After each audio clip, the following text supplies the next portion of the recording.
Hey guys, it's your favorite gold miner, prospector, and geologist, Jeff Williams. And today I thought we'd do something different in the drift mine today. Now I had a lot of you guys write in and say, Jeff, we want to know what it's like to work down there for a full day. Now you guys know we're trying to get patrons down here into the drift mine so they can work a full day and keep all the gold they can find. You imagine that? Ooh, that's a lot of gold. And yeah, you're gonna get wet. But until we get the logistics figured out, I figured I'd give you a virtual tour of what it's like working down here for a full day. Maybe you just might change your mind if you want to come down here, because I tell you what, gold mining will test your mettle every time. And that way, when we figure out how to get patrons down here, you could sign up to come down too. Yeah, I know, enough jaw-jacking, Jeff. Show us what a full day looks like. Man, that's a tough crowd. All right, now the first thing that we normally do when we come out to the drift mine is we like to fire up the generators and get the pumps working and all that different stuff. Now, I can't show you that right now because it's all up on the surface. And there's a lot of buildings up there. And if I were to show you those buildings, you know exactly where this mine is at. But I always tell people, if you really want to find this mine, just go onto Google Earth and look in the vicinity of where I told you what we were looking for, wink wink, and look for a big pile of white mine dump. You can't miss it, but I'm not going to tell you where it's at. And if you do come out and see me, at least let me know you're not a claim jumper, okay? Because I don't have to take a shot at you. Now right now the wife's up in the hoist house and she's got a little checklist that she goes through to make sure that everything's right. And I come down here and I do a visual inspection, and then I have a little checklist that I go through too before we start firing everything up. I know you're thinking, Jeff, I thought you just went down there and started digging out gold. No, it's a long list of stuff we have to do first to make sure that everything's working right so that everybody's safe and nobody gets hurt. One of the things that I normally do that you don't see on camera, I like to grease up the rails for the skip bucket. And as you can see, they're pretty dry right now. They need another coating of grease on them. I always check the sump to see if there's any worms down there that might have come up, and then I got to go down there and clean the sump. Now a lot of you guys said, Jeff, why don't you just put a tarp in the bottom of the sump, and that way when it comes time to cleaning, all you got to do is hoist it up. Well, that sounds good on paper, but I'm going to tell you something right now, because when you get about 200 pounds of material sitting in there, pulling up a tarp isn't as easy as it sounds, and a lot of times they have a tendency to rip. So what we do is we like to run our little skip bucket down in there and we'll clean it out, and I got to do that today anyway. I'm going to go ahead and grease up the skip bucket rails, then I got to go through and I got to grease up the rails for the mine cart, and then we got to get to the working face, and I'm going to check to see if anything's loose that needs to be so-called barred down, if you will, kind of like in a hard rock mine, and then we're going to advance forward. And once we get to 5 feet, we can lay another segment of track. See how that works? Now I know a lot of this sounds boring to you guys out there, but this is what it really takes if you're going to operate any kind of a mine, whether it's a drift mine or a hard rock mine. And if we got any time today, we're going to metal detect for gold nuggets before we lay the track down, just to make sure there's nothing there where those ties are going to sit. I know, right? Not old lollipops and rainbows down here, is it? That's right. People think, oh, he just goes down there and pulls out a bucket of gold and then it goes back up. Nope, it's a lot of work, my brother. Now for you guys out there that have been to the proctologist, you know what I'm about to do, huh?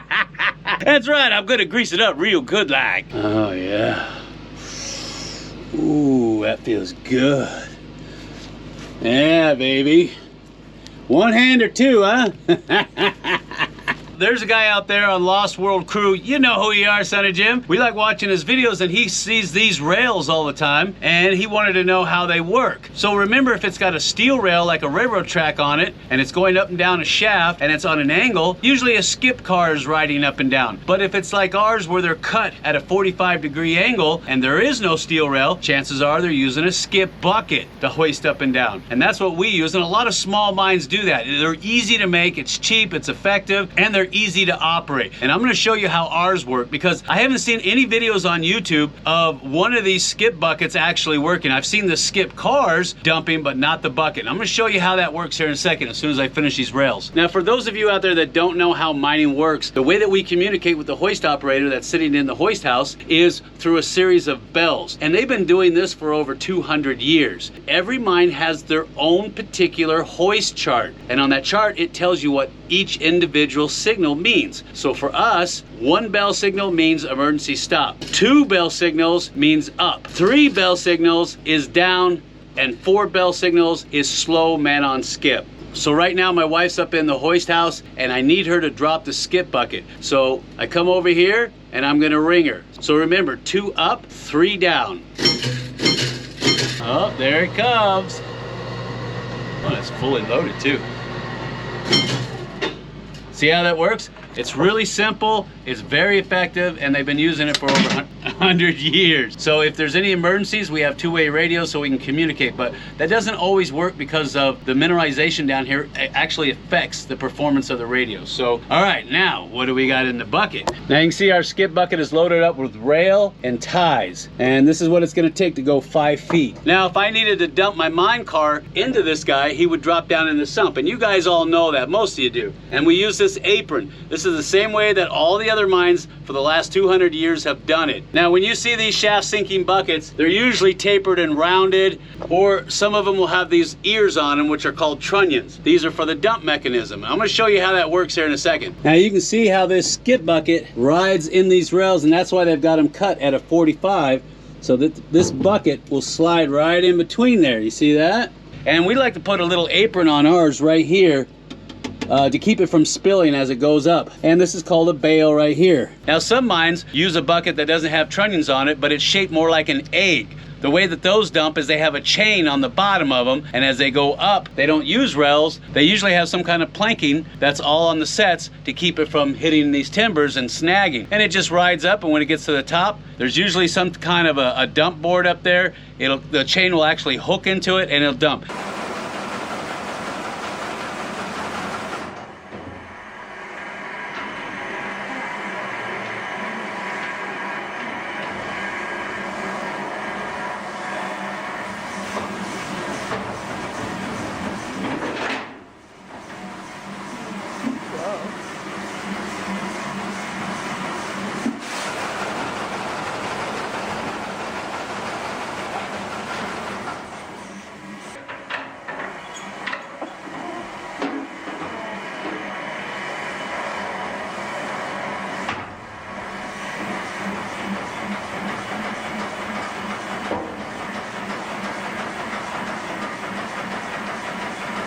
And a lot of your large production mines, they work like that today. They have a chain on the bottom, it hooks, it dumps. It's really a simple process.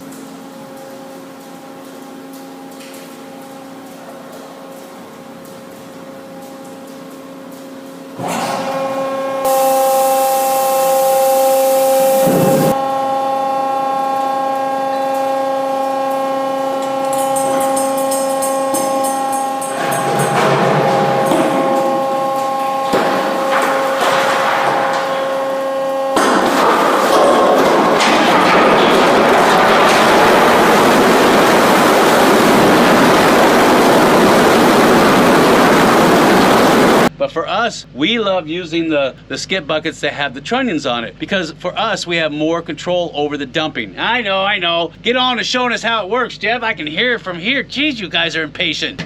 All right, we're gonna head up the shaft to the top where the hoist house is.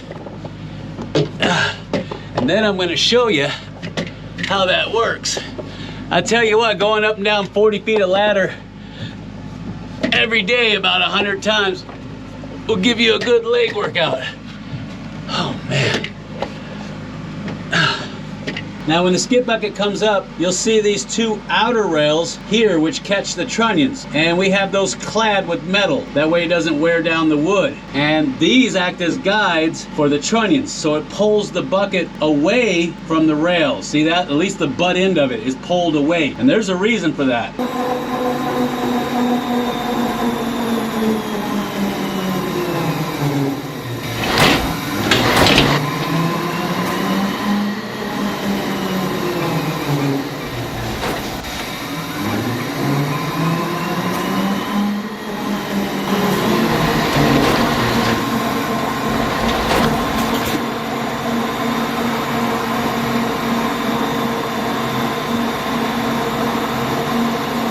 Now inside the hoist house where the chute is, there's a divider, and the divider can be swung left or right. And the reason why that's important is because we use that divider to say this is waste rock or this is gonna be ran through the trommel. That's very important because you don't wanna be wasting all this good pay dirt and put it in your waste rock pile. Now I got a nice juicy pay layer here that I'm sitting on top of. I'm gonna go ahead and carve out the ribs here just a little bit more, and then we'll put that into the skip bucket. I'll flag it as being pay dirt, and that way my my wife can mark it so it can be hauled into the wash plant. Now you guys got a choice. Yeah, I know. You're saying, Jeff, we don't have a choice. You're just going to play $6 million man. No, actually, you do have a choice. $6 million man or $6 million man or $6 million man. You know what you're getting.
Now, on an interesting side note, a lot of people don't know this, but during the intro for the $6 Million Man, that was Bruce Peterson. And the aircraft he was flying was the predecessor to the space shuttle. It was using what's called a lifting body design. Yeah, you didn't know that, did you? Well, now you do. All right, back to digging, because I know you got to have that gold, and I got to have that gold. Not too shabby, huh? Nice, huh? Not a bad cut. I still have, what, maybe 3, 4 mine cars left to muck this out.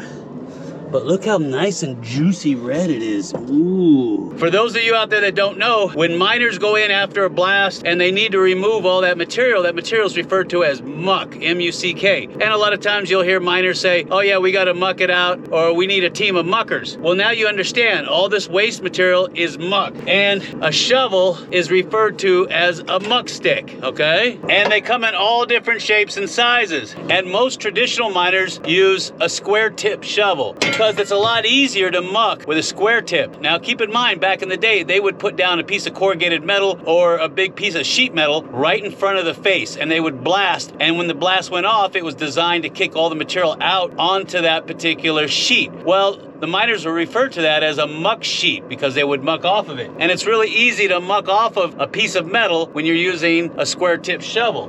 That's why whenever you see guys exploring mines, as they get closer to the working face, what they say faces out, you'll see a big flat piece of metal laying up on its side, because that was where the miners would put it as they went to drill and advance. Now for us, we use a big piece of wood. We put that down on top of the tracks, and then we muck off the top of it. It makes mucking so much easier. Now I know most of you guys out there, you're like, Jeff, I've seen this a million times. Yeah, but there's a few people out there that haven't seen it, so maybe they want to know what it's like, and they'd like an explanation. So keep your pants on. Remember this? All right, we need that skip bucket down here, so remember, 1 stop, 2 up, 3 down. Yeah, look how nice and greased up those rails are, huh? Looks like it's ready for a ditty party. Oh yeah, there she is. All right.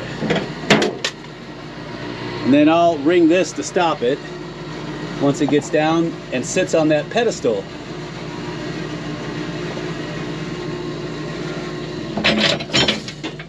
We put the apron down like such. Get this monker over here. Yeah. Uh-huh. Yeah. Remember, Pull on the handle, unlatch, and then dump. Remember that? All right, here we go.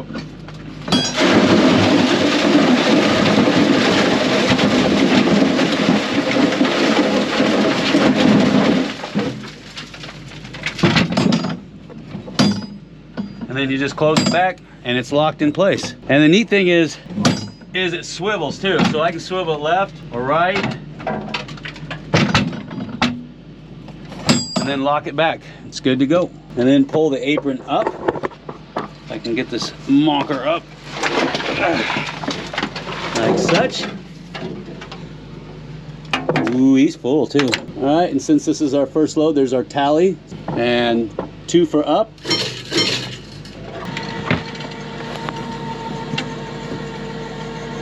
And that is a full bucket right there. Look at that. And I got a couple headache makers in there too. You see that? Now you can see why we put that apron on the front. Nice. And it rides right up in between those rails. See that? Isn't that nice?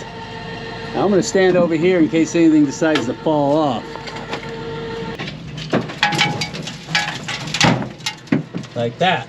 And that's pretty much it. Wash, rinse, and repeat. And you do that about 1,000 times. Now, if you got questions about any of the processes we do down here, or mining in general, go ahead and leave me a comment down below, and we'll get back to you. That way you understand the whole process. But my big question is how many of you guys out there still got the lead in your pencil to come down here, huh? Oh, we ain't done yet. Oh, we're just getting warmed up. All right, now this stuff is slated to go through the wash plant, and the other stuff is just waste material. I know, all that to get to just that. Isn't that something? All right, now we're gonna run the metal detector over and see if there's anything stuck in that hard caliche bed, because that's usually where the big nuggets are. Yeah, it looks pretty clean, huh? Not too shabby. And there's our cemented caliche beds there on the bottom, so that's what we're gonna metal detect. Now, if you remember, my wife found a big monster nugget right here. I might even carve this out and take all that to run through a wash plant.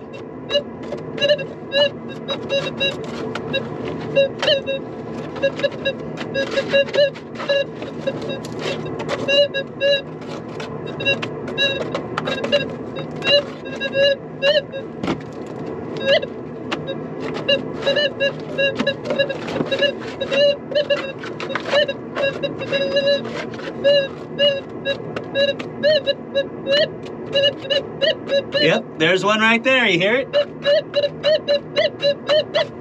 Nice. There's another one. Nice. My wife was right. Man, I have a feeling this thing's gonna pump out 5 ounces. I really do. See how this stuff's getting super, super red? And I've got multiple targets in the wall. That is fantastic. So what we normally do is we'll pull the targets first, and then we'll carve out a halo and give them away to our premium patrons. And because there's targets in the working face, we can't put track down yet. So that's gonna have to wait. So we're not gonna be able to lay track in here just yet. Not until we get everything out of the way and we're 100% sure there's no more gold. Because you don't want to put track on top of gold. Come on now, don't be foolish. But for the folks out there that have never seen us lay track in this mine, it looks something like this.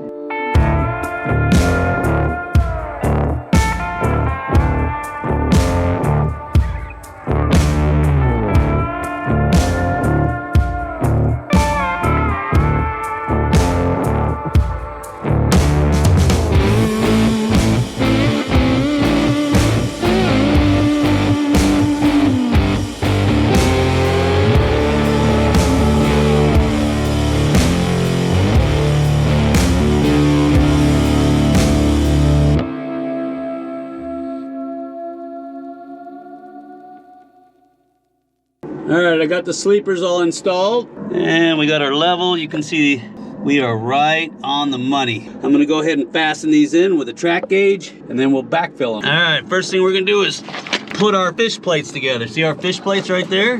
That's what locks one piece of track to another. These might be smaller, but they all do the same thing and they all look alike. Now, remember what I told you about fish plates. Keep your nuts on the outside. Hey, maybe I should come up with a t-shirt that says, Trackmen keep their nuts on the outside. There's the sump. And of course, that's where that red worm, probably millions of them live, in that beautiful red clay. See how moist it is down there? And that drops down into a water table, which we believe drops into the aquifers that feed cocoa weave. And as you can see, it's starting to get choked out, and I got to clean that monker out. All right, here's a better look at the sump. You can see where I got a lot of material that sloughs over.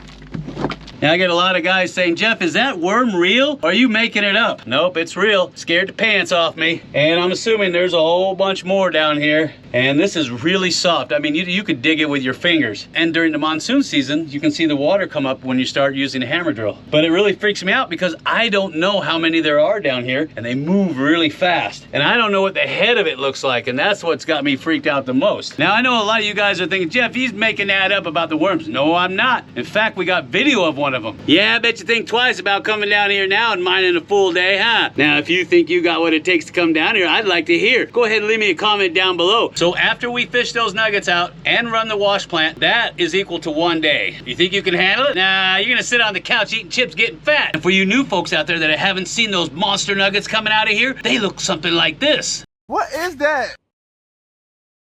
And of course, all the gold that comes out of this drift mine goes directly to our premium patrons. And not only that, we give away 10 bags of pay dirt right off the top of the caliche bags to our premium patrons every month. And we also give a brand new Gold Monster 1000 metal detector weight every month as well. Now, if you want to get your hands on any of this stuff, or you know somebody who might for Father's Day, all you got to do is look for the little icon at the end of the video that looks something like that. Click on it, make a $10 pledge, and you instantly qualify to get your hands on any of this stuff. That would make one heck of a Father's Day gift too. Ooh, I wish somebody would give me a subscription. Oh, wait. No, that's right, I work down here. So don't forget to get out there and wish your father a happy Father's Day. He's earned it, trust me, I know mine did. And if you're a father, happy Father's Day. You earned it. And get out there and make it a golden day. And I'll see you on the next video.